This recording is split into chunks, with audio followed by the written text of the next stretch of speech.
अगस्त सन 1997 में ब्राजील के एक बड़े बैंक के निदेशक को एक अप्रत्याशित कॉल आया। कॉलर ने खुद को नाइजीरिया के केंद्रीय बैंक के गवर्नर के रूप में पेश किया और एक खास निवेश प्रस्ताव दिया। उसने बताया कि नाइजीरियाई सरकार एक अंतर्राष्ट्रीय हवाई अड्डा बनाना चाहती है और विदेशी बैंकों से वित्त पोषण चाहती है। बदले में भाग लेने वाले बैंकों को भविष्य में हवाई अड्डे के मुनाफे का हिस्सा मिलेगा। बैंक निदेशक ने इसे एक सुनहरा अवसर समझा जिसे खोना नहीं चाहिए। उन्होंने तुरंत सहमति दी और व्यक्तिगत रूप से नाइजीरिया जाने का निर्णय लिया। उनका उद्देश्य परियोजना की गंभीरता की पुष्टि करना और आधिकारिक कागजात पर हस्ताक्षर करना था। उन्हें पूरा भरोसा था कि उनका बैंक इससे भारी लाभ कमाएगा। जब वह पहुंचे तो उन्हें परियोजना की पूरी रूपरेखा दिखाई गई। कथित सरकारी अधिकारियों ने उन्हें हवाई अड्डे की योजना और संरचना के बारे में विस्तार से बताया। उन्हें नक्शे, डिजाइन और रनवे की योजना जैसे दस्तावेज दिखाए गए। निदेशक पूरी तरह से प्रभावित हुए और उन्हें विश्वास हो गया कि यह एक असली सरकारी परियोजना है। उन्होंने जो कुछ देखा और सुना उसके आधार पर ब्राजीलियाई बैंक ने भुगतान करने का निर्णय लिया। कुल राशि थी 242 मिलियन अमेरिकी डॉलर। लेकिन कुछ ही दिनों में निदेशक को शक होने लगा कि कुछ गलत है। जल्द ही उन्हें एहसास हुआ कि वह एक भव्य धोखाधड़ी का शिकार हो चुके हैं। न तो कोई हवाई अड्डा था और न ही कोई गवर्नर। अब सवाल उठने लगे, कौन था वह जिसने इतने बड़े बैंक को इतनी आसानी से धोखा दे दिया?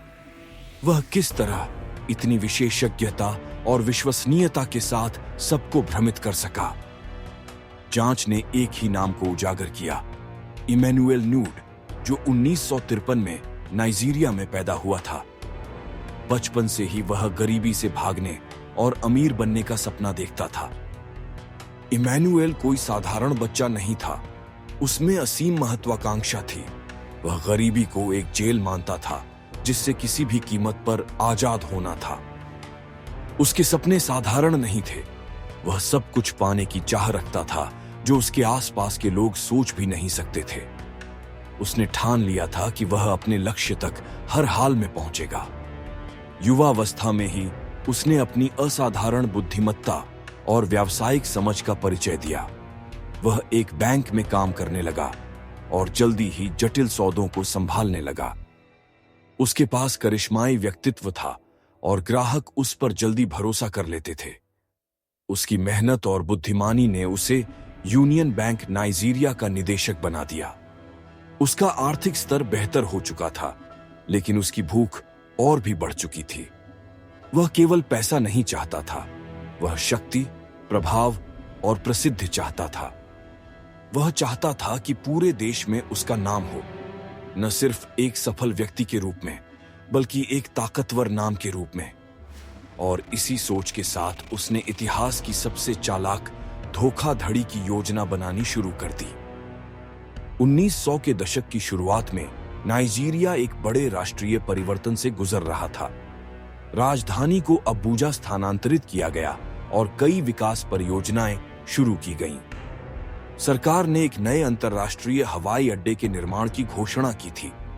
यह घोषणा इमैनुएल के दिमाग में एक क्रांतिकारी विचार का बीज बन गई।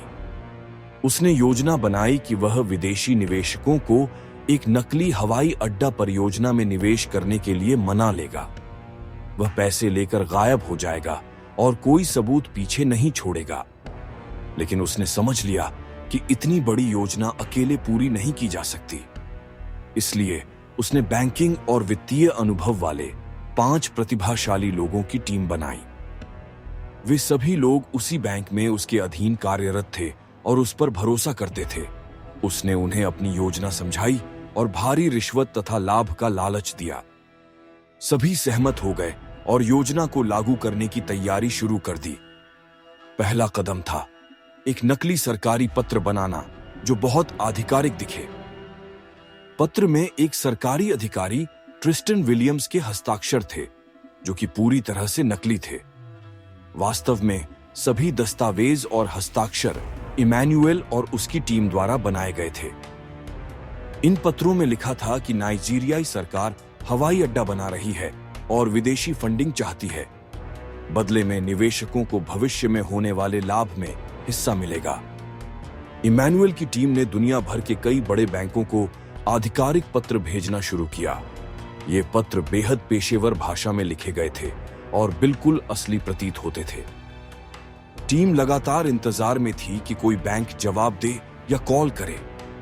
इस बीच वे सभी अभ्यास कर रहे थे कि एक सरकारी अधिकारी की तरह कैसे बात की जाए। सप्ताह और महीने बीत गए, लेकिन कोई प्रतिक्रिया नहीं आई। उन्हें डर लगने लगा कि शायद योजना विफल हो जाएगी।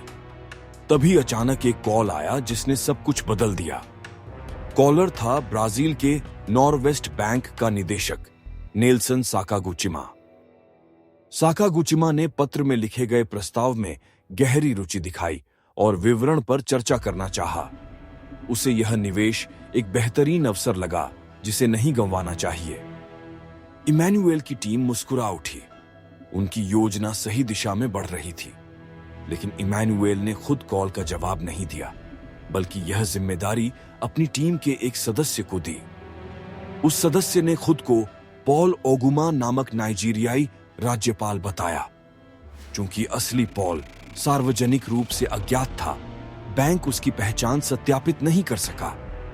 उसने अपने आत्मविश्वास और मीठी बातों से साकागुचिमा का भरोसा जीत लिया और उसे बताया कि यह सौदा पूरी तरह गोपनीय रहेगा और किसी को भी इसकी जानकारी नहीं होनी चाहिए। दोनों पक्षों ने लंदन में एक बैठक करने का निर्णय लिया, नाइजीरिया और ब्राजील से दूर। इसका उद्देश्य था पूरी गोपनीयता बनाए रखना और एक निष्पक्ष स्थान का चयन करना। इमैनुअल ने खुद को केंद्रीय बैंक का गवर्नर बताया और बाकी सदस्य सरकारी अधिकारी बन गए। उन्होंने हर कदम, दस्तावेज और हवाई अड्डे की योजना को बारीकी से तैयार किया। जब साकागुचिमा लंदन पहुंचे तो उन्हें एक लग्जरी कार में लाया गया और 5 सितारा होटल में ठहराया गया। हर चीज इस तरह से की गई थी कि उन्हें लगे वे असली सरकारी अधिकारियों से मिल रहे हैं। बैठक में एक टीम सदस्य ने तकनीकी विवरणों के साथ हवाई अड्डे की पूरी योजना प्रस्तुत की। प्रत्येक बात, प्रत्येक दस्तावेज और प्रस्तुति बिल्कुल असली और विश्वसनीय लग रही थी। साकागुचिमा को बताया गया कि निर्माण कार्य 5 वर्षों में शुरू होगा, लेकिन फंडिंग अभी चाहिए। जब उन्होंने पूछा कि इतनी जल्दी क्यों, तो उन्हें बताया गया कि अन्य निवेशक पहले से तैयार हैं। वे यह अवसर नहीं गंवाना चाहते, इसीलिए निर्णय तुरंत लेना होगा और अगर वे जल्दी पैसे भेजते हैं तो उन्हें $10 मिलियन की व्यक्तिगत कमीशन मिलेगी। साकागुचिमा हिचकिचाए, लेकिन अवसर खोने के डर से उन्होंने सौदे को स्वीकार कर लिया। उन्होंने कहा कि उनका बैंक पहले $3 मिलियन अग्रिम के रूप में भेजेगा। यह कदम उनके लिए और बैंक के लिए एक नई शुरुआत की तरह था, लेकिन एक विनाशकारी शुरुआत। उन्होंने सोचा वे एक ऐतिहासिक निवेश कर रहे हैं, जबकि वे एक ऐतिहासिक धोखाधड़ी के शिकार बन रहे थे। बैठक के कुछ ही समय बाद ब्राजीलियाई बैंक ने पहली भुगतान राशि भेज दी। सन 1998 में बैंक ने पूरी राशि $242 मिलियन ट्रांसफर कर दी। इमैनुअल की टीम ने यह पैसा नाइजीरिया के 17 बैंकों में बांट दिया। किसी भी बैंक ने इतनी बड़ी राशि के स्रोत पर सवाल नहीं उठाया, लेकिन हर अपराध की तरह इस कहानी का भी अंत नजदीक था। जिमी लोपेज नामक एक बैंक अधिकारी ने बैंक की रिपोर्ट्स की समीक्षा शुरू की। वह एक स्पेनिश बैंक के साथ मर्जर से पहले बैंक के वित्त का ऑडिट कर रहे थे। उन्हें पता चला कि लगभग $250 मिलियन का हिसाब नहीं मिल रहा है। उन्होंने तुरंत साकागुचिमा पर शक किया, जो बैंक के निवेश प्रबंधन के जिम्मेदार थे। साकागुचिमा को बुलाया गया और उनसे सवाल पूछे गए, लेकिन वे बार बार बात घुमा रहे थे।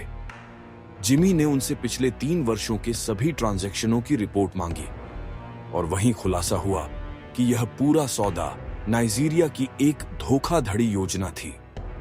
बैंक प्रबंधन ने इंटरपोल से संपर्क किया और एक अंतर्राष्ट्रीय जांच शुरू हुई। एजेंसियां नाइजीरिया पहुंची और पैसों की लेन देन की जांच शुरू की। शुरुआत में नाइजीरियाई बैंक सहयोग नहीं कर रहे थे क्योंकि उन्हें घूस दी गई थी, लेकिन अंतर्राष्ट्रीय दबाव में आकर उन्होंने खाता धारकों की पहचान उजागर कर दी। पता चला कि पैसे उन्हीं लोगों को मिले थे जो इमैनुअल की टीम का हिस्सा थे। उस समय नाइजीरिया में वित्तीय धोखाधड़ी पर कठोर कानून नहीं थे, इसलिए गिरफ्तारी नहीं हुई।